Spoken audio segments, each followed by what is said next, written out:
ನಮಸ್ಕಾರ ಸ್ನೇಹಿತರೆ, ಹೇಗಿದ್ರೆ ಎಲ್ಲರೂ ಚೆನ್ನಾಗಿದ್ದಾರೆ ಅಂದ್ಕೊಂಡಿದ್ದೀನಿ ಸ್ನೇಹಿತರೆ. ಎಲ್ರಿಗೂ SPP ಮೀಡಿಯಾದ ಮತ್ತೊಂದು ವಿಡಿಯೋಗೆ ತಮಗೆಲ್ಲರಿಗೂ ಸುಸ್ವಾಗತ ಸ್ನೇಹಿತರೆ. 2025 ರಾಶಿ ಭವಿಷ್ಯ ಈ ಮೇ ತಿಂಗಳಿನಲ್ಲಿ ಮೀನ ರಾಶಿಯವರಿಗೆ ಏನೆಲ್ಲ ಅದೃಷ್ಟ ಹೊಳೆಯಲಿದೆ, ಹಾಗೆ ಆರೋಗ್ಯ, ಶಿಕ್ಷಣ, ವ್ಯಾಪಾರ, ವೃತ್ತಿ, ಹಣಕಾಸು, ಪ್ರೀತಿ, ಮದುವೆ, ವೈವಾಹಿಕ ಜೀವನ, ಹಾಗೆ ಮನೆಯ ವಿಷಯಗಳಲ್ಲಿ ಮತ್ತು ಆಸ್ತಿ ಅಥವಾ ವಾಹನಗಳಿಗೆ ಸೇರಿದಂತೆ ಜೀವನದ ವಿವಿಧ ಅಂಶಗಳಲ್ಲಿ ಈ ಮೀನ ರಾಶಿಯವರಿಗೆ ಈ ಮೇ ತಿಂಗಳಿನಲ್ಲಿ ಏನೆಲ್ಲ ಅದೃಷ್ಟ ಒಲಿಯಲಿದೆ, ಹಾಗೆ ಯಾವುದರಲ್ಲಿ ಶುಭವಾಗಲಿದೆ, ಯಾವುದರಲ್ಲಿ ನೀವು ಬಹಳ ಎಚ್ಚರಿಕೆಯಿಂದ ಇರಬೇಕು, ಹಾಗೆ ಈ ಮೇ ತಿಂಗಳಿನಲ್ಲಿ ಈ ಮೀನ ರಾಶಿಯವರ ಗುಣ ಸ್ವಭಾವಗಳು ಹೇಗಿರಲಿದೆ ಎಂಬುದರ ಸಂಪೂರ್ಣ ಮಾಹಿತಿಯನ್ನು ಇವತ್ತಿನ ಒಂದು ವಿಡಿಯೋದಲ್ಲಿ ತಿಳಿಸ್ಕೊಡ್ತಾ ಹೋಗ್ತೇನೆ ಸ್ನೇಹಿತರೆ. ಆದ್ದರಿಂದ ವಿಡಿಯೋನ ಸ್ಕಿಪ್ ಮಾಡದೆ ಇಲ್ಲಿಂದ ಕೊನೆ ತನಕ ನೋಡ್ತಾ ಹೋಗಿ. ವಿಡಿಯೋನ ಓಡಿಸಿ ನೋಡೋದ್ರಿಂದ ಅಷ್ಟು ಇನ್ಫಾರ್ಮೇಷನ್ ಅರ್ಥ ಆಗೋದಿಲ್ಲ ಸ್ನೇಹಿತರೆ. ಸೊ ಫಸ್ಟಿಂದ ಏನು ತನಕ ವಿಡಿಯೋನ ವಾಚ್ ಮಾಡಿ. ಹಾಗೆ ನಮ್ಮ ಈ ವಿಡಿಯೋ ಇಷ್ಟೇ ಆಗಿತ್ತು ಅಂದರೆ ವಿಡಿಯೋಗೆ ಒಂದು ಲೈಕ್ ಮಾಡಿ ಸ್ನೇಹಿತರೆ. ಯಾರಿನ್ನೂ ಚಾನಲ್ನ ಸಬ್ಸ್ಕ್ರೈಬ್ ಮಾಡ್ಕೊಳ್ಳದೆ ವಿಡಿಯೋ ನೋಡ್ತಿದ್ದೀರಾ ಅವರು ಈಗಲೇ ಸಬ್ಸ್ಕ್ರೈಬ್ ಮಾಡ್ಕೊಳ್ಳಿ. ಸಬ್ಸ್ಕ್ರೈಬ್ ಮಾಡಿಕೊಂಡು ಪ್ರತಿನಿತ್ಯ ವಿಡಿಯೋನ ವಾಚ್ ಮಾಡ್ತೀರಾ ಅವರಿಗೆ ಥ್ಯಾಂಕ್ ಯು ಸೊ ಮಚ್ ಅಂತ ಹೇಳ್ತಾ, ನಿಮ್ಮ ಫ್ರೆಂಡ್ಸ್ ಮತ್ತು ಫ್ಯಾಮಿಲಿಗೆ ಈ ವಿಡಿಯೋನ ಶೇರ್ ಮಾಡೋ ಮುಖಾಂತರ ಅವರು ಕೂಡ ಅವರ ರಾಶಿಯ ಬಗ್ಗೆ ತಿಳ್ಕೊಳ್ಳೋಕ್ಕೆ ಸಾಧ್ಯವಾಗ್ತಿದೆ ಅಂತ ಹೇಳ್ತಾ, ಇನ್ನು ತಡ ಮಾಡೋದು ಬೇಡ ಸ್ನೇಹಿತರೆ. ಈ ಮೇ ತಿಂಗಳಿನಲ್ಲಿ ಏನೆಲ್ಲ ಅದೃಷ್ಟ ಒಲಿಯಲಿದೆ ಈ ಮೀನ ರಾಶಿಯವರಿಗೆ ಅಂತ ಈಗ ತಿಳಿಸ್ಕೊಡ್ತಾ ಹೋಗ್ತೇನೆ, ಗಮನವಿಟ್ಟು ನೋಡ್ತಾ ಹೋಗಿ ಸ್ನೇಹಿತರೆ. ಮೊದಲನೆಯದಾಗಿ ಈ ಮೀನ ರಾಶಿಯವರಿಗೆ ಆರೋಗ್ಯದ ವಿಚಾರಕ್ಕೆ ಬರೋದಾದರೆ, ಈ ಮೇ ತಿಂಗಳಿನಲ್ಲಿ ಈ ಮೀನ ರಾಶಿಯವರು ಸ್ವಲ್ಪ ಸವಾಲಿನ ಆರೋಗ್ಯವನ್ನು ಎದುರಿಸಬಹುದಾಗಿದೆ ಸ್ನೇಹಿತರೆ. ನಿಮ್ಮ ಆರೋಗ್ಯದ ಬಗ್ಗೆ ಜಾಗರೂಕರಾಗಿರಲು ಮತ್ತು ನಿಮ್ಮ ದೈಹಿಕ ಅಗತ್ಯಗಳಿಗೆ ಸರಿಹೊಂದುವಂತಹ ಆಹಾರ ಮತ್ತು ಜೀವನ ಶೈಲಿಯನ್ನು ಅಳವಡಿಸಿಕೊಳ್ಳುವುದು ಅಗತ್ಯತೆ ಇರುತ್ತದೆ ಸ್ನೇಹಿತರೆ. ಈ ವರ್ಷದ ಆರಂಭದಿಂದ ಹಿಡಿದು ಮೇವರೆಗೂ ರಾಹು ಮತ್ತು ಕೇತುಗಳ ಸಂಚಾರವು ನಿಮ್ಮ ಮೊದಲ ಮನೆಯ ಮೇಲೆ ಪ್ರಭಾವವನ್ನು ಬೀರ್ತಾ ಇರ್ತದೆ ಸ್ನೇಹಿತರೆ. ಇದು ನಿಮ್ಮ ಆರೋಗ್ಯದ ಮೇಲೆ ನಕಾರಾತ್ಮಕ ಪರಿಣಾಮವನ್ನು ಬೀರ್ತಾ ಹೋಗ್ತದೆ. ವಾಯು ಸಮಸ್ಯೆಯಿಂದ ಬಳಲುತ್ತಿದ್ದರೆ ಈ ಅವಧಿಯಲ್ಲಿ ವಿಶೇಷವಾಗಿ ಕಷ್ಟಕರವಾಗಿರ್ತದೆ ಸ್ನೇಹಿತರೆ. ಇದು ವರ್ಷದ ಆರಂಭಿಕ ಭಾಗವನ್ನು ಆರೋಗ್ಯದ ದೃಷ್ಟಿಯಿಂದ ದುರ್ಬಲಗೊಳಿಸ್ತಾ ಹೋಗ್ತದೆ ಸ್ನೇಹಿತರೆ. ಈ ಮೇ ನಂತರ ರಾಹು ಮತ್ತು ಕೇತುಗಳು ನಿಮ್ಮ ಮೊದಲ ಮನೆಯಿಂದ ದೂರ ಹೋಗ್ತಾರೆ. ಇದು ಸ್ವಲ್ಪ ಪರಿಹಾರವನ್ನು ನೀಡ್ತಾ ಹೋಗ್ತದೆ. ಈಗಾಗಲೇ ಕಳೆದಿರುವಂತಹ ಮಾರ್ಚ್ನಿಂದ ಶನಿಯು ನಿಮ್ಮ ಮೊದಲ ಮನೆಯಲ್ಲಿ ಸಂಚರಿಸ್ತಾ ಇರ್ತಾರೆ ಮತ್ತು ವರ್ಷವಿಡೀ ಅಲ್ಲಿಯೇ ಇರೋದ್ರಿಂದ ಇದು ನಿಮ್ಮ ಆರೋಗ್ಯವನ್ನು ದುರ್ಬಲಗೊಳಿಸ್ಬೋದು. ನಿಮ್ಮ ಆಹಾರದಲ್ಲಿ ಅಸಮತೋಲನವನ್ನು ನೀವು ಅನುಭವಿಸ್ಬೋದು ಸ್ನೇಹಿತರೆ, ಮತ್ತು ಸೋಮಾರಿತನ ಹೆಚ್ಚಾಗ್ಬೋದು ಸ್ನೇಹಿತರೆ. ಅದು ನಿಮ್ಮ ಫಿಟ್ನೆಸ್ ಮೇಲೆ ಪರಿಣಾಮವನ್ನು ಬೀರ್ತಾ ಹೋಗ್ತದೆ. ಹೆಚ್ಚುವರಿಯಾಗಿ ನಿಮ್ಮ ತೋಳುಗಳು, ಸೊಂಟ ಅಥವಾ ಮೊಣಕಾಲುಗಳಿಗೆ ಸಂಬಂಧಿಸಿದಂತಹ ಸಮಸ್ಯೆಗಳು ಉಂಟಾಗ್ಬೋದು. ಈ ಮೀನ ರಾಶಿಯವರಿಗೆ ಈ ಮೇ ತಿಂಗಳ ಪ್ರಕಾರ ನೀವು ಈಗಾಗಲೇ ಅಂತಹ ಸಮಸ್ಯೆಗಳನ್ನು ಎದುರಿಸುತ್ತಿದ್ದರೆ ಯೋಗ ಮತ್ತು ವ್ಯಾಯಾಮವನ್ನು ನಿಮ್ಮ ದಿನಚರಿಯಲ್ಲಿ ಸೇರಿಸುವುದು ಉತ್ತಮವಾಗಿರುತ್ತದೆ. ನಿಮ್ಮ ಶಕ್ತಿಯನ್ನು ಕಾಪಾಡಿಕೊಳ್ಳಲು ಇದೆಲ್ಲ ಸಹಾಯ ಮಾಡ್ತಾ ಹೋಗ್ತದೆ ಸ್ನೇಹಿತರೆ. ಸಂಕ್ಷಿಪ್ತವಾಗಿ ಹೇಳುವುದಾದರೆ, ಈ ವರ್ಷವು ಆರೋಗ್ಯದ ಸವಾಲುಗಳನ್ನು ನಿಮಗೆ ನೀಡಬಹುದು. ಇದು ಗಮನದಲ್ಲಿರಿಸಲು ಮತ್ತು ಸಮತೋಲಿತ ಆಹಾರವನ್ನು ಸೇವಿಸುವುದರ ಮೂಲಕ ಇದರ ಜೊತೆಗೆ ವ್ಯಾಯಾಮ ಮಾಡಿ ಹಾಗೆ ಧ್ಯಾನವನ್ನು ಮಾಡೋದ್ರಿಂದ ನಿಮ್ಮ ಮಾನಸಿಕ ಶಕ್ತಿಯು ಕೂಡ ವೃದ್ಧಿ ಆಗ್ತಾ ಹೋಗ್ತದೆ ಸ್ನೇಹಿತರೆ. ಇದರಿಂದ ನಿಮ್ಮ ಜೀವನ ಶೈಲಿಯನ್ನು ಕಾಪಾಡಿಕೊಳ್ಳಲು ನಿರ್ಣಾಯಕವಾಗಿರ್ತದೆ ಸ್ನೇಹಿತರೆ. ಇನ್ನು ಈ ಮೀನ ರಾಶಿಗೆ ಸೇರಿದ ಜನರಿಗೆ ಶಿಕ್ಷಣದ ವಿಚಾರಕ್ಕೆ ಬರೋದಾದರೆ, ವಿದ್ಯಾರ್ಥಿಗಳು ಈ ಟೈಮ್ನಲ್ಲಿ ಈ ಮೇ ತಿಂಗಳಿನಲ್ಲಿ ಏನೆಲ್ಲ ಫಲಿತಾಂಶಗಳನ್ನು ಕಾಣ್ತಾ ಹೋಗ್ತೀರಿ ಅಂತ ಹೇಳೋದಾದರೆ ಸ್ನೇಹಿತರೆ, ಶೈಕ್ಷಣಿಕ ಭವಿಷ್ಯವು ಮಿಶ್ರ ಫಲಿತಾಂಶಗಳನ್ನು ನಿಮಗೆ ನೀಡ್ತಾ ಹೋಗ್ತದೆ. ಉನ್ನತ ಶಿಕ್ಷಣದ ಗ್ರಹ ಹಾಗೂ ನಿಮ್ಮ ಲಗ್ನ ಅಥವಾ ರಾಶಿ ಚಕ್ರ ಚಿಹ್ನೆಯ ಅಧಿಪತಿಯಾಗಿರುವಂತಹ ಗುರುವು ವರ್ಷದ ಆರಂಭ ಅಂದರೆ ಈ ಮೇ ಮಧ್ಯದವರೆಗೂ ನಿಮ್ಮ 3ನೇ ಮನೆಯಲ್ಲಿ ಇರ್ತಾರೆ ಸ್ನೇಹಿತರೆ. ಈ ಸ್ಥಾನವು ಪ್ರವಾಸಗಳು ಮತ್ತು ಪ್ರಯಾಣಗಳಿಗೆ ಸಂಬಂಧಿಸಿದಂತಹ ವಿಷಯಗಳನ್ನು ಅಧ್ಯಯನ ಮಾಡುವಂತಹ ವಿದ್ಯಾರ್ಥಿಗಳಿಗೆ ಅನುಕೂಲಕರವಾದಂತಹ ಫಲಿತಾಂಶಗಳನ್ನು ತರಬಹುದು ಸ್ನೇಹಿತರೆ. ಮನೆಯಿಂದ ದೂರದಲ್ಲಿ ಅಧ್ಯಯನ ಮಾಡ್ತಿರುವವರು ತೃಪ್ತಿದಾಯಕ ಫಲಿತಾಂಶಗಳನ್ನು ನೀವು ಕಾಣಬಹುದಾಗಿದೆ. ಆದರೂ ಇತರರು ತಮ್ಮ ವಿಷಯದ ಮೇಲೆ ಗಮನವನ್ನು ನೀಡಲು ಎಣಗಾಡಬಹುದು. ಅದೇನೇ ಆದರೂ ಬುಧದಿಂದ ಆವರ್ತಕ ಬೆಂಬಲವು ಫಲಿತಾಂಶಗಳನ್ನು ತೃಪ್ತವಾಗಿರಿಸಲು ನಿಮಗೆ ಸಹಾಯವನ್ನು ಮಾಡ್ತಾ ಹೋಗ್ತದೆ. ಮೇ ಮಧ್ಯದ ನಂತರ ಗುರುವು ನಿಮ್ಮ 4ನೇ ಮನೆಗೆ ಚಲಿಸ್ತಾ ಹೋಗ್ತದೆ. ಅದು ಅಲ್ಲಿಯ 8ನೇ ಮತ್ತು 10ನೇ 12ನೇ ಮನೆಗಳ ಮೇಲೆ ಸಾಕಷ್ಟು ಪರಿಣಾಮವನ್ನು ಬೀರ್ತಾ ಹೋಗ್ತದೆ. ಈ ಸಂಚಾರವು ಸಂಶೋಧನಾ ವಿದ್ಯಾರ್ಥಿಗಳಿಗೆ ಮತ್ತು ವೃತ್ತಿಪರ ಶಿಕ್ಷಣವನ್ನು ಅನುಸರಿಸುವವರಿಗೆ ಪ್ರಯೋಜನವನ್ನು ನೀಡ್ತಾ ಹೋಗ್ತದೆ. ದೇಶ ಅಥವಾ ವಿದೇಶದಲ್ಲಿ ದೂರದಲ್ಲಿರುವ ವಿದ್ಯಾರ್ಥಿಗಳು ಸಹ ಧನಾತ್ಮಕ ಫಲಿತಾಂಶಗಳನ್ನು ನೀವು ಸಾಧಿಸಬಹುದಾಗಿದೆ. ಬುಧ ಮತ್ತು ಗುರುಗ್ರಹದ ಸಂಯೋಜಿತ ಪ್ರಭಾವದಿಂದಾಗಿ ಇತರ ವಿದ್ಯಾರ್ಥಿಗಳು ಸರಾಸರಿಯಿಂದ ಸ್ವಲ್ಪ ಹೆಚ್ಚಿನ ಫಲಿತಾಂಶವನ್ನು ಪಡೆಯಬಹುದಾಗಿದೆ. ನಿಮ್ಮ ಲಗ್ನ ಮನೆಯ ಮೇಲೆ ರಾಹು, ಕೇತು ಮತ್ತು ಶನಿಯ ಪ್ರಭಾವಗಳನ್ನು ಪರಿಗಣಿಸಿದರೆ ವರ್ಷವು ಶೈಕ್ಷಣಿಕ ಫಲಿತಾಂಶಗಳ ಶ್ರೇಣಿಯನ್ನು ನೀಡಬಹುದಾಗಿದ್ದು, ಶ್ರದ್ಧೆಯ ಪ್ರಯತ್ನದಿಂದಾಗಿ ನೀವು ಸರಾಸರಿಗಿಂತ ಹೆಚ್ಚಿನ ಫಲಿತಾಂಶಗಳನ್ನು ಸಾಧಿಸಬಹುದು.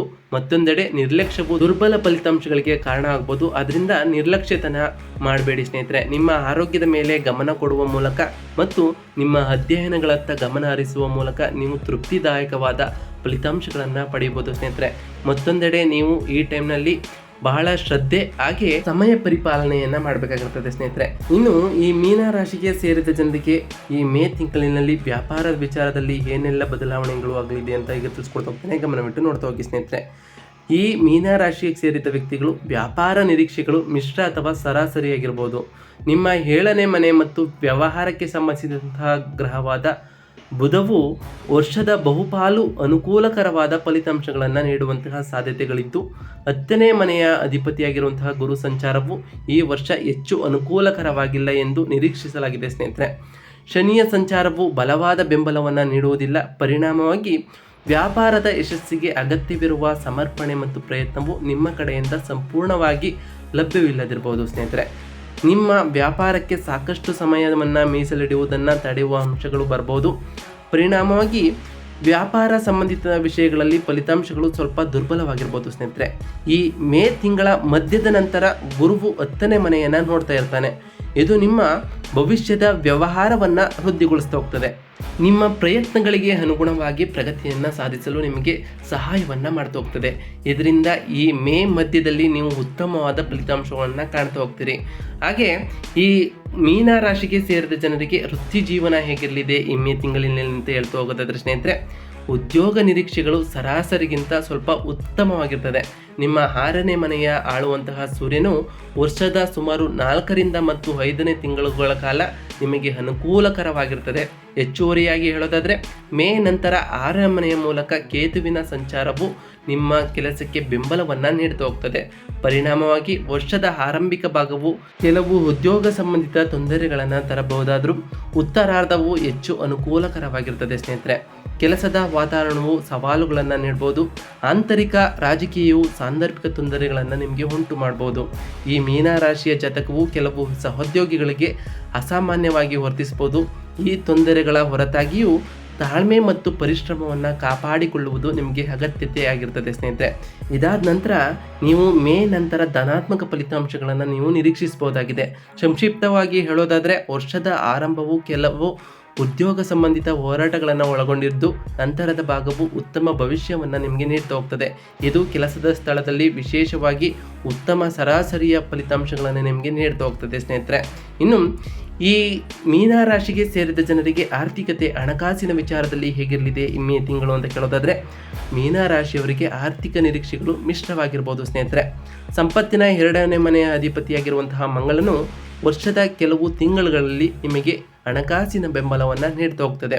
ವರ್ಷದ ಆರಂಭದಿಂದ ಮಾರ್ಚ್, ಈಗಾಗಲೇ ಕಳೆದಿರುವಂತಹ ಮಾರ್ಚ್ನಲ್ಲಿ ಲಾಭದ 11ನೇ ಮನೆಯ ಅಧಿಪತಿಯಾಗಿರುವಂತಹ ಹಾಗೆ 12ನೇ ಮನೆಯ ಸ್ಥಾನ ಪಡೆಯುತ್ತಾ ಹೋಗ್ತಾನೆ ಸ್ನೇಹಿತರೆ. ಇದು ಹಣಕಾಸಿನ ವಿಷಯಗಳಿಗೆ ಅನುಕೂಲಕರವಾಗಿಲ್ಲದಿದ್ದರೂ ಮಾರ್ಚ್ ನಂತರ ಈ ಆಡಳಿತಗಾರ ಮೊದಲ ಮನೆಗೆ ಹೋಗ್ತಾರೆ ಸ್ನೇಹಿತರೆ. ಅದು ಹೆಚ್ಚು ಅನುಕೂಲಕರವಾದಂತಹ ಸ್ಥಾನವಾಗಿರ್ತದೆ. ಈ ಬದಲಾವಣೆಯು ನಿಮ್ಮ ಹಣಕಾಸಿನ ಪರಿಸ್ಥಿತಿಯ ಮೇಲೆ ಸಾಕಷ್ಟು ಧನಾತ್ಮಕವಾಗಿ ಪರಿಣಾಮವನ್ನು ಬೀರ್ತಾ ಹೋಗ್ತದೆ. ಇದರಿಂದ ಹೆಚ್ಚಿನ ಆದಾಯ ಅಥವಾ ಏರಿಕೆಗಳಿಗೆ ಮತ್ತು ಆರ್ಥಿಕ ಸ್ಥಿರತೆಯು ಬಲವಾದ ಅರ್ಥಕ್ಕೆ ಕಾರಣವಾಗ್ತಾ ಹೋಗ್ತದೆ. ಅದರಿಂದ ಫಲಿತಾಂಶಗಳು ಉತ್ತಮವಾಗಿರ್ತದೆ ಸ್ನೇಹಿತರೆ. ಸಂಪತ್ತಿನ ಗ್ರಹವಾದ ಗುರುವು ವರ್ಷದ ಆರಂಭದಿಂದ ಮೇ ಮಧ್ಯದವರೆಗೆ 9ನೇ ಮನೆಯಿಂದ 11ನೇ ಮನೆಯನ್ನು ನೋಡ್ತಾ ಇರ್ತಾರೆ ಸ್ನೇಹಿತರೆ. 11ನೇ ಮನೆಯ ಗುರುಗ್ರಹವು ತನ್ನ ಅತ್ಯುತ್ತಮ ಪ್ರಭಾವದೊಂದಿಗೆ ಸಾಂಪ್ರದಾಯಿಕವಾಗಿ ಸಂಬಂಧಿಸಿದಂತಹ ಚಿಹ್ನೆಯಾದ ಮಕರ ರಾಶಿಯಲ್ಲಿದ್ದರೂ ಕೂಡ ಅದರ ಅಂಶವು ಇನ್ನೂ ಕೆಲವು ಪ್ರಯೋಜನಗಳನ್ನು ನಿಮಗೆ ತರ್ತಾ ಹೋಗ್ತದೆ. ಹೀಗಾಗಿ ಈ ವರ್ಷ ಆದಾಯದ ವಿಷಯದಲ್ಲಿ ಮಿಶ್ರ ಫಲಿತಾಂಶಗಳನ್ನು ನೀಡಬಹುದಾದರೂ ಈ ಮೇ ತಿಂಗಳಿನಲ್ಲಿ ಹೆಚ್ಚು ಧನಲಾಭವನ್ನು ಪಡಿತಾ ಹೋಗ್ತೀರಿ. ನೀವು ಪ್ರಯತ್ನಗಳ ಸುಮಾರು 70ರಿಂದ 80% ಪ್ರಯೋಜನವನ್ನು ನೀವು ಕಾಣಬಹುದಾಗಿದೆ ಸ್ನೇಹಿತರೆ. ಇನ್ನು ಈ ಮೀನ ರಾಶಿಗೆ ಸೇರಿದ ಜನರಿಗೆ ಪ್ರೇಮ ಜೀವನ ಹೇಗಿರಲಿದೆ ಅಂತ ಕೇಳೋದಾದ್ರೆ, ಈ ಮೇ ತಿಂಗಳಿನಲ್ಲಿ ಪ್ರೇಮ ಜೀವನವು ಒಟ್ಟಾರೆ ಧನಾತ್ಮಕವಾಗಿರ್ತದೆ ಸ್ನೇಹಿತರೆ. ನಿಮ್ಮ 5ನೇ ಮನೆಯ ಮೇಲೆ ಯಾವುದೇ ದೀರ್ಘಕಾಲೀನ ಋಣಾತ್ಮಕ ಗ್ರಹಗಳು ಪ್ರಭಾವವನ್ನು ಇರೋದಿಲ್ಲ. ಇದು ಪ್ರೀತಿಯನ್ನ ನಿಯಂತ್ರಿಸ್ತಾ ಹೋಗ್ತದೆ ಮತ್ತು ಅನುಕೂಲಕರವಾದಂತಹ ರಾಶಿಯಾಗಿದೆ ಸ್ನೇಹಿತರೆ. ರಾಹುವಿನ 5ನೇ ಅಂಶವು ವರ್ಷದ ಆರಂಭ ಎಂದರೆ ಮೇ ಮಧ್ಯದವರೆಗೆ 5ನೇ ಮನೆಯ ಮೇಲೆ ಸಾಕಷ್ಟು ಪ್ರಭಾವವನ್ನು ಬೀರ್ತಾ ಹೋಗ್ತದೆ.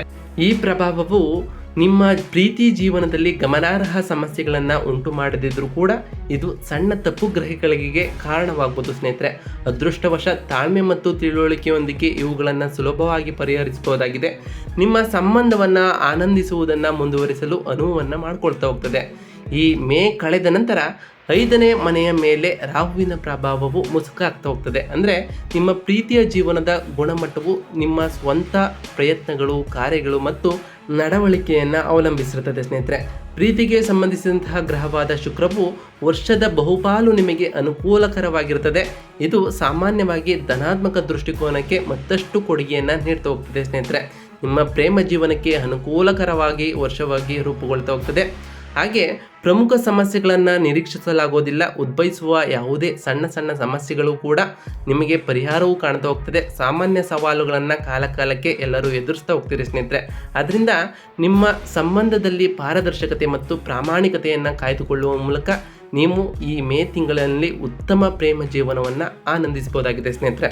ಇನ್ನು ಈ ಮೇ ತಿಂಗಳಿನಲ್ಲಿ ಮೀನ ರಾಶಿಯವರಿಗೆ ವೈವಾಹಿಕ ಜೀವನ ಹೇಗಿರಲಿದೆ? ನೀವು ಮದುವೆ ಆಗಬೇಕು ಅಂತ ಅಂದ್ಕೊಂಡಿದ್ರೆ ತಮ್ಮ ಮದುವೆ ಮತ್ತು ನೀವು ಮದುವೆಯ ವಯಸ್ಸಿನವರಾಗಿದ್ದರೆ ಮತ್ತು ಸಂಗಾತಿಗಳನ್ನು ಹುಡುಕುತ್ತಿದ್ದರೆ ಧನಾತ್ಮಕ ಫಲಿತಾಂಶಗಳನ್ನು ಸಾಧಿಸಲು ನೀವು ಹೆಚ್ಚಿನ ಪ್ರಯತ್ನವನ್ನು ಮಾಡಬೇಕಾಗ್ಬೋದು ಸ್ನೇಹಿತರೆ. ವರ್ಷದ ಆರಂಭದಿಂದ ಮೇ ಮಧ್ಯದವರೆಗೆ ರಾಹು ಮತ್ತು ಕೇತು 7ನೇ ಮನೆಯ ಮೇಲೆ ಸಾಕಷ್ಟು ಪ್ರಭಾವವನ್ನು ಬೀರ್ತಾ ಇರ್ತಾರೆ. ಇದು ಮದುವೆಗೆ ಸಂಬಂಧಿಸಿದಂತಹ ವಿಷಯಗಳಲ್ಲಿ ಅಡೆತಡೆಗಳನ್ನು ಉಂಟು ಮಾಡ್ಬೋದು. ಈ ಅವಧಿಯಲ್ಲಿ ಗುರುವು 5ನೇ ಅಂಶವು ನಿಮ್ಮ 7ನೇ ಮನೆಯನ್ನು ನೋಡ್ತಾ ಇರ್ತದೆ ಸ್ನೇಹಿತರೆ. ಇದು ಮದುವೆಗೆ ಸಾಕಷ್ಟು ಅವಕಾಶಗಳನ್ನು ನೀಡ್ತಾ ಹೋಗ್ತದೆ. ರಾಹು ಮತ್ತು ಕೇತು ನಿಮ್ಮ ಮದುವೆಯ ಭವಿಷ್ಯವನ್ನು ದುರ್ಬಲಗೊಳಿಸಬಹುದು, ಆದರೆ ಗುರುವು ಅದನ್ನು ಬಲಪಡಿಸಲು ಕೆಲಸ ಮಾಡ್ತಾ ಇರ್ತದೆ. ಅದರ ಪ್ರಭಾವವು ಮೇಲುಗೈ ಸಾಧಿಸುವಂತಹ ಸಾಧ್ಯತೆಗಳು ಕೂಡ ಇರಲಿದೆ. ನಿಮ್ಮ ನಿರಂತರ ಪ್ರಯತ್ನಗಳ ಅಗತ್ಯವಿರುತ್ತದೆ. ವರ್ಷದ ಮೊದಲಾರ್ಧವು ಸವಾಲಾಗಿರ್ಬೋದು, ಆದರೆ ಮದುವೆಗೆ ಸಂಬಂಧಿಸಿದಂತಹ ವಿಷಯಗಳಲ್ಲಿ ಅನುಕೂಲಕರವಾದಂತಹ ಫಲಿತಾಂಶಗಳನ್ನು ನೀವು ಕಾಣಬಹುದಾಗಿದೆ ಸ್ನೇಹಿತರೆ. ಮೊದಲಾರ್ಧದಲ್ಲಿ ರಾಹು ಮತ್ತು ಕೇತು 7ನೇ ಮನೆ ಮೇಲೆ ಪ್ರಭಾವವನ್ನು ಬೀರ್ತಾ ಹೋಗ್ತಾರೆ ಸ್ನೇಹಿತರೆ. ಈಗಾಗಲೇ ಕಳೆದಿರುವಂತಹ ಮಾರ್ಚ್ ನಂತರ ಶನಿ ಪ್ರಭಾವವು ಇಡೀ ವರ್ಷ 7ನೇ ಮನೆಯ ಮೇಲೆ ಇರ್ತದೆ. ಇದು ನಿಮ್ಮ ಸಂಗಾತಿಯ ಆರೋಗ್ಯ ಸಮಸ್ಯೆಗಳು ಅಥವಾ ಸಾಮರಸ್ಯವನ್ನು ಕಾಪಾಡಿಕೊಳ್ಳುವಲ್ಲಿ ಸವಾಲು ಮುಂತಾದ ತೊಂದರೆಗಳಿಗೆ ಕಾರಣವಾಗಬಹುದು. ಗುರುಗ್ರಹದ ಪ್ರಭಾವದಿಂದಾಗಿ ಮೊದಲಾರ್ಧದಲ್ಲಿ ವಿಶೇಷವಾಗಿ ಈ ಮೇ ತಿಂಗಳ ಮಧ್ಯದವರೆಗೆ ಧನಾತ್ಮಕವಾದ ಅಂಶಗಳು ಕಂಡು ಬರ್ತಾ ಹೋಗ್ತದೆ. ಇದು ಉದ್ಭವಿಸಿದ ಸಮಸ್ಯೆಗಳನ್ನು ಪರಿಹರಿಸಲು ನಿಮಗೆ ಸಹಾಯವನ್ನು ಮಾಡ್ತಾ ಹೋಗ್ತದೆ. ಒಟ್ಟಾರೆಯಾಗಿ ಈ ಮೇ ತಿಂಗಳು ನಿಮಗೆ ಅನುಕೂಲಕರವಾಗಿರುತ್ತೆ ಸ್ನೇಹಿತರೆ. ವೈವಾಹಿಕ ಜೀವನಕ್ಕೆ ಸಂಬಂಧಪಟ್ಟಂತೆ ಎಚ್ಚರಿಕೆ, ತಾಳ್ಮೆ ಮತ್ತು ತಿಳುವಳಿಕೆಯ ಅಗತ್ಯವಿರುತ್ತದೆ. ಇದನ್ನು ಹೋಲಿಸ್ಕೊಂಡ್ರೆ ವರ್ಷದ ಮೊದಲಾರ್ಧ ಭಾಗವು ನಿಮಗೆ ಹೆಚ್ಚು ಭರವಸೆಯನ್ನು ನೀಡ್ತಾ ಹೋಗ್ತದೆ. ಇದರಿಂದ ನಿಮ್ಮ ವೈವಾಹಿಕ ಜೀವನ ಇನ್ನಷ್ಟು ಉತ್ತಮವಾಗಿರ್ತದೆ ಸ್ನೇಹಿತರೆ. ಇನ್ನು ಈ ಮೀನ ರಾಶಿಗೆ ಸೇರಿದ ಜನರಿಗೆ ಕೌಟುಂಬಿಕ ಜೀವನ ಹೇಗಿರಲಿದೆ ಅಂತ ಕೇಳೋದಾದರೆ, ಶನಿಯು 3ನೇ ಅಂಶವು ಈಗಾಗಲೇ ಕಳೆದಿರುವಂತಹ ಮಾರ್ಚ್ವರೆಗೆ ನಿಮ್ಮ 2ನೇ ಮನೆಯ ಮೇಲೆ ಸಾಕಷ್ಟು ಪ್ರಭಾವವನ್ನು ಬೀರುವುದರಿಂದಾಗಿ ಈ ವರ್ಷವು ಪ್ರಾರಂಭವಾಗ್ತದೆ ಸ್ನೇಹಿತರೆ. ಇದು ಕುಟುಂಬ ಸಂಬಂಧಗಳಲ್ಲಿ ಕೆಲವು ಒತ್ತಡಗಳನ್ನು ಉಂಟು ಮಾಡಿರ್ಬೋದು. ವರ್ಷದ ಮುಂದುವರಿದಂತೆ ಈ ಸವಾಲುಗಳು ಕಡಿಮೆಯಾಗುವಂತಹ ಸಾಧ್ಯತೆಗಳು ನೀವು ಗಮನಿಸಿರ್ಬೋದು ಸ್ನೇಹಿತರೆ. ಬುದ್ಧಿವಂತಿಕೆಯಿಂದ ನಿರ್ವಹಿಸುವ ಮೂಲಕ ನಿಮ್ಮ ಕುಟುಂಬದೊಂದಿಗೆ ಬಲವಾದ ಸಂಬಂಧವನ್ನು ನೀವು ಕಾಪಾಡಿಕೊಳ್ಬೋದು.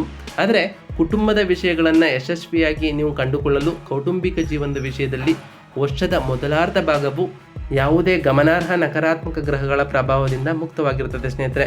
ನಿಮ್ಮ ಮನೆಯ ಜೀವನವನ್ನು ಹೆಚ್ಚು ಸಂಪೂರ್ಣವಾಗಿ ಆನಂದಿಸಲು ಇದು ನಿಮಗೆ ಸಾಧ್ಯವಾಗ್ತಾ ಹೋಗ್ತದೆ. ಮೇ ಮಧ್ಯದ ನಂತರ ಗುರುವು 4ನೇ ಮನೆಗೆ ಚಲಿಸ್ತಾ ಇರ್ತಾರೆ ಸ್ನೇಹಿತರೆ.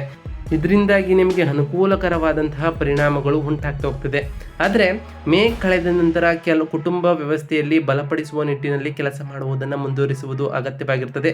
ಇದರಿಂದ ನೀವು ವರ್ಷವಿಡೀ ಸಾಮರಸ್ಯ ಮತ್ತು ಸಮತೋಲಿತ ಮನೆ ಜೀವನವನ್ನು ಕಾಪಾಡಿಕೊಳ್ಬಹುದಾಗಿದೆ ಸ್ನೇಹಿತರೆ. ಇನ್ನು ಈ ಮೀನ ರಾಶಿಯವರು ಭೂಮಿ, ಆಸ್ತಿ ಮತ್ತು ವಾಹನವನ್ನು ಖರೀದಿಸಬೇಕು ಅಂತ ಅಂದ್ಕೊಂಡಿದ್ರೆ ಈ ವರ್ಷದ ಮೊದಲಾರ್ಧ ಭಾಗವು ಆಸ್ತಿ ಮತ್ತು ವಿಷಯಗಳಿಗೆ ಅನುಕೂಲಕರವಾಗಿರ್ತದೆ. ಮೇ ಮಧ್ಯದವರೆಗೆ ರಿಯಲ್ ಎಸ್ಟೇಟನ್ನು ನಿಯಂತ್ರಿಸುವ ನಿಮ್ಮ 4ನೇ ಮೇಲೆ ಪರಿಣಾಮವನ್ನು ಬೀರುವ ದೀರ್ಘಕಾಲೀನ ನಕಾರಾತ್ಮಕ ಗ್ರಹಗಳು ಪ್ರಭಾವ ಇರುವುದಿಲ್ಲ ಸ್ನೇಹಿತರೆ. ಭೂಮಿ ಅಥವಾ ಆಸ್ತಿಯನ್ನು ಖರೀದಿಸಲು ಮತ್ತು ಗೃಹ ನಿರ್ಮಾಣಕ್ಕೆ ಮುಂದಾಗಲು ಇದು ಸೂಕ್ತವಾದ ಸಮಯವಾಗಿರುತ್ತದೆ. ಮೇ ಮಧ್ಯದಿಂದ ಆರಂಭಗೊಂಡು ಗುರುವು 4ನೇ ಮನೆ ಮೇಲೆ ಮೂಲಕ ಸಾಗ್ತಾ ಇರೋದ್ರಿಂದ ಇದು ಭೂಮಿ ಮತ್ತು ಆಸ್ತಿ ವ್ಯವಹಾರಗಳಿಗೆ ತೊಡಕುಗಳನ್ನು ಉಂಟು ಮಾಡ್ತಾ ಹೋಗ್ತದೆ. ಅನುಕೂಲಕರವಾದ ವಹಿವಾಟುಗಳನ್ನು ಮಾಡುವಲ್ಲಿ ನೀವು ತೊಂದರೆಗಳನ್ನು ಎದುರಿಸ್ಬೋದು ಸ್ನೇಹಿತರೆ. ನಿರ್ಮಾಣದ ಕಾರ್ಯದಲ್ಲೂ ಕೂಡ ವಿಳಂಬವನ್ನು ಎದುರಿಸ್ಬೋದು ಸ್ನೇಹಿತರೆ. ಈ ಸಮಸ್ಯೆಗಳನ್ನು ತಪ್ಪಿಸಲು ಯಾವುದೇ ಭೂಮಿ ಖರೀದಿ ಅಥವಾ ನಿರ್ಮಾಣ ಯೋಜನೆಗಳನ್ನು ಮೇ ಮಧ್ಯದ ಮೊದಲು ಪೂರ್ಣಗೊಳಿಸಲು ಶಿಫಾರಸನ್ನು ಮಾಡ್ತಾ ಹೋಗ್ತೀವಿ ಸ್ನೇಹಿತರೆ. ಈ ಅವಧಿಯ ನಂತರ ಆಸ್ತಿ ವಿಷಯಕ್ಕೆ ಸಂಬಂಧಪಟ್ಟಂತೆ ವ್ಯವಹರಿಸುವುದು ಹೆಚ್ಚು ಸವಾಲಾಗಬಹುದು. ಆದ್ದರಿಂದ ನೀವು ಈ ಟೈಮ್ನಲ್ಲಿ ಬಹಳ ಯೋಚನೆ ಮಾಡಿ ನಿರ್ಧಾರವನ್ನು ತೆಗೆದುಕೊಳ್ಳಿ ಸ್ನೇಹಿತರೆ. ಇನ್ನು ವಾಹನಕ್ಕೆ ಸಂಬಂಧಿಸಿದಂತಹ ನಿರ್ಧಾರಗಳು ಅಷ್ಟಾಗಿ ಪ್ರಯೋಜನಕ್ಕೆ ಬರದಿರಬಹುದು. ಈ ಮೀನರಾಶಿಯ ಮೇ ತಿಂಗಳ ಭವಿಷ್ಯದ ಪ್ರಕಾರ ಸೂಕ್ತವಲ್ಲದ ಅಥವಾ ಸಾಮರ್ಥ್ಯವಾದ ವಾಹನವನ್ನು ಆಯ್ಕೆ ಮಾಡಬಹುದು. ಅದರಿಂದ ವರ್ಷದ ನಂತರ ತೊಂದರೆಗಳನ್ನು ತಡೆಗಟ್ಟಲು ಮೇ ಮಧ್ಯದ ಮೊದಲು ಯಾವುದೇ ವಾಹನ ಸಂಬಂಧಿತ ನಿರ್ಧಾರಗಳನ್ನು ಅಂತಿಮಗೊಳಿಸುವುದು ಸೂಕ್ತವಾಗಿರುತ್ತದೆ ಸ್ನೇಹಿತರೆ. ಇನ್ನು ಈ ಮೀನ ರಾಶಿಗೆ ಸೇರಿದ ಜನರ ಗುಣ ಸ್ವಭಾವಗಳು ಹೇಗಿರುತ್ತೆ ಅಂತ ಈಗ ತಿಳಿಸ್ಕೊಡ್ತಾ ಹೋಗ್ತೇನೆ, ಗಮನವಿಟ್ಟು ನೋಡ್ತಾ ಹೋಗಿ ಸ್ನೇಹಿತರೆ. ಈ ಮೀನ ರಾಶಿಯವರು ದಯೆ, ಪ್ರೀತಿ, ಪ್ರಾಮಾಣಿಕ ಹಾಗೂ ಸಹಾನುಭೂತಿಯುಳ್ಳ ವ್ಯಕ್ತಿಗಳು ನೀವು ಆಗಿರ್ತೀರಿ ಸ್ನೇಹಿತರೆ. ಬಹಳ ವಿನಯಶೀಲ ಹಾಗೂ ಸಹಾಯ ಮಾಡುವಂತಹ ಗುಣವುಳ್ಳವರು ನೀವಾಗಿರ್ತೀರಿ ಸ್ನೇಹಿತರೆ. ಸರಳ ಮತ್ತು ಶಾಂತ ಸ್ವಭಾವದ ಇವರು ತಮ್ಮ ಸುತ್ತಮುತ್ತಲೂ ಸುರಕ್ಷತೆ ಹಾಗೂ ಸ್ನೇಹಶೀಲತೆಯ ಭಾವನೆಯನ್ನು ಹೊಂದಲು ಮತ್ತು ಬೆಳೆಸಲು ಬಯಸ್ತಾ ಹೋಗ್ತೀರಿ ಸ್ನೇಹಿತರೆ. ಈ ಮೀನ ರಾಶಿಯವರು ಉತ್ತಮ ಪ್ರತಿಭಾವಂತರು ಹಾಗೂ ವಿವಿಧ ಪರಿಸರಗಳಿಗೆ ಸುಲಭವಾಗಿ ಹೊಂದಿಕೊಳ್ಳುವಂತಹ ಸಾಮರ್ಥ್ಯವನ್ನು ಹೊಂದಿರ್ತೀರಿ ಸ್ನೇಹಿತರೆ. ಇವರು ಇತರರಿಗೆ ತಮ್ಮ ಜ್ಞಾನವನ್ನು ಕಲಿಸಿಕೊಡ್ತಾರೆ, ಇತರರ ಇಚ್ಛೆಗಳಿಗೆ ಅವಕಾಶವನ್ನು ಕೊಡ್ತಾ ಹೋಗ್ತಾರೆ ಸ್ನೇಹಿತರೆ. ಇವರೊಳಗಿನ ಆಳವಾದ ಸಾಮರ್ಥ್ಯವು ಬಹಳ ಸ್ವತಂತ್ರವಾಗಿರುತ್ತದೆ ಸ್ನೇಹಿತರೆ. ಇವು ಇವರ ಗುಣ ಸ್ವಭಾವಗಳು ಆಗಿರುತ್ತದೆ ಸ್ನೇಹಿತರೆ. ಇನ್ನು ಈ ಮೀನರಾಶಿಗೆ ಸೇರಿದ ಜನರಿಗೆ ನಾವು ನೀಡುವಂತಹ ಸರಳ ಪರಿಹಾರಗಳೇನು ಅಂತ ಹೇಳ್ತಾ ಹೋಗುತ್ತದೆ ಸ್ನೇಹಿತರೆ. ಮೊದಲನೇದಾಗಿ ಈ ಸಮಯದಲ್ಲಿ ಬಹಳ ಶಿಸ್ತಿನಿಂದ ಇರಬೇಕಾಗಿರ್ತದೆ ಸ್ನೇಹಿತರೆ. ಶಿಸ್ತಿನಿಂದ ಇದ್ದರೆ ಆ ದೇವರ ಕೃಪೆಯೂ ಕೂಡ ನಿಮಗೆ ಉಂಟಾಗ್ತಾ ಹೋಗ್ತದೆ. ಇದರಿಂದ ನಿಮ್ಮ ದೀರ್ಘಕಾಲೀನ ಗುರಿಗಳನ್ನು ತಲುಪುವಲ್ಲಿ ಯಶಸ್ಸನ್ನು ಕಾಣ್ತಾ ಹೋಗ್ತೀರಿ ಸ್ನೇಹಿತರೆ. ಇನ್ನು ಗುರು ಸಂಚಾರದ ಈ ಸಂದರ್ಭದಲ್ಲಿ ನೀವು ನಿಮ್ಮ ಜ್ಞಾನವನ್ನು ವೃದ್ಧಿ ಮಾಡಲು ಈ ಸಮಯವನ್ನು ಬಳಸ್ಕೊಳ್ಳಿ ಸ್ನೇಹಿತರೆ. ಇದರಿಂದ ನಿಮ್ಮ ಭವಿಷ್ಯಕ್ಕೆ ಸಾಕಷ್ಟು ಅನುಕೂಲಕರವಾಗಿರ್ತದೆ. ಹಾಗೆ ಪ್ರತಿ ಗುರುವಾರದಂದು ಆ ಗುರುವಿನ ಜಪವನ್ನು ಮಾಡಿ ಸ್ನೇಹಿತರೆ. ಹಾಗೆಯೇ ನಿಮ್ಮ ಬಲಗೈಯಲ್ಲಿ ಹಳದಿ ಬಣ್ಣದ ದಾರವನ್ನು ಕಟ್ಟಿ ಸ್ನೇಹಿತರೆ. ದುರ್ಗಾದೇವಿಗೆ ಪೂಜೆ ಮತ್ತು ಪ್ರಾರ್ಥನೆ ಸಲ್ಲಿಸುವುದನ್ನು ನೀವು ಮುಂದುವರಿಸ್ತಾ ಹೋಗಿ ಸ್ನೇಹಿತರೆ. ಪ್ರತಿ ಶನಿವಾರ ಆ ಶನಿದೇವರ ದೇವಾಲಯಕ್ಕೆ ತೆರಳಿ ಶನಿದೇವರಿಗೆ ಪ್ರಿಯವಾದಂತಹ ಕಪ್ಪು ಎಳ್ಳಿನ ಬತ್ತಿಯನ್ನು ಹಚ್ಚೋದ್ರಿಂದ ಆ ಶನಿದೇವರ ಕೃಪೆಗೂ ಕೂಡ ನೀವು ಪಾತ್ರರಾಗ್ತೀರಿ ಸ್ನೇಹಿತರೆ. ನಾವು ತಿಳಿಸ್ಕೊಟ್ಟಿರುವಂತಹ ಈ ಎಲ್ಲ ಸರಳ ಪರಿಹಾರಗಳನ್ನು ಅನುಸರಿಸಿದ್ದೇ ಆದರೆ ನಿಮ್ಮ ಜೀವನದಲ್ಲಿ ಸಾಕಷ್ಟು ಬದಲಾವಣೆಯನ್ನು ಕಾಣ್ತಾ ಹೋಗ್ತೀರಿ ಸ್ನೇಹಿತರೆ. ಇದಾಗಿತ್ತು ಇವತ್ತಿನ ಒಂದು ವಿಡಿಯೋ ಸ್ನೇಹಿತರೆ. ವಿಡಿಯೋ ಇಷ್ಟ ಆಗಿತ್ತು ಅಂದರೆ ವಿಡಿಯೋಗೆ ಒಂದು ಲೈಕ್ ಕೊಡಿ. ಯಾರೇನೂ ಚಾನಲ್ನ ಸಬ್ಸ್ಕ್ರೈಬ್ ಮಾಡ್ಕೊಂಡಿಲ್ಲ ಅವರು ಈಗಲೇ ಸಬ್ಸ್ಕ್ರೈಬ್ ಮಾಡ್ಕೊಳ್ಳಿ ಸ್ನೇಹಿತರೆ. ಸಬ್ಸ್ಕ್ರೈಬ್ ಮಾಡಿಕೊಂಡು ಪ್ರತಿನಿತ್ಯ ವಿಡಿಯೋನ ವಾಚ್ ಮಾಡ್ತೀರಾ ಅವ್ರಿಗೆ ಥ್ಯಾಂಕ್ ಯು ಸೊ ಮಚ್ ಅಂತ ಹೇಳ್ತಾ, ಹಾಗೆ ಕಮೆಂಟ್ನಲ್ಲಿ ಓಂ ಶನೈಶ್ವರಾಯ ನಮಃ ಮತ್ತು ಓಂ ಗುರುವೇ ನಮಃ ಎಂದು ಕಮೆಂಟ್ ಮಾಡಿ ಸ್ನೇಹಿತರೆ. ಆ ಶನಿದೇವರು ಮತ್ತು ಗುರುದೇವರು ನಿಮಗೆ ಆಯುಷ್ಯ, ಆರೋಗ್ಯ, ಸಮೃದ್ಧಿಯನ್ನು ಕೊಟ್ಟು ಕಾಪಾಡಲಿ ಅಂತ ದೇವರಲ್ಲಿ ಕೇಳ್ಕೊಳ್ತಾ ಇವತ್ತಿನ ಒಂದು ವಿಡಿಯೋನ ಮುಗಿಸ್ತಿದ್ದೀನಿ ಸ್ನೇಹಿತರೆ. ಸಿಗ್ತೀನಿ ಮತ್ತೊಂದು ವಿಡಿಯೋದೊಂದಿಗೆ. Thank you for watching.